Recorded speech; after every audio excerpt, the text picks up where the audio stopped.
Křidýlko nebo stehínko? Je to křidýlko a bramborová kaše k tomu.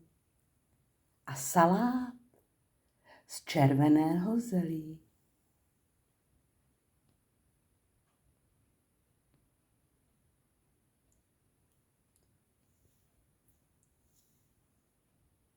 Tak mějte krásnou sobotu, krásný víkend a ať vám sluníčko svítí na cestu. Nejen z oblohy, ale i z vaší duše.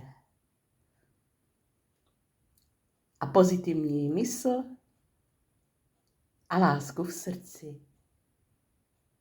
To je to největší bohatství, které máme uvnitř sebe samotný. To je to krásné božství uvnitř nás. Tak ahoj, mějte se rádi, miluji vás. Oh my God, děkuji ti Bože.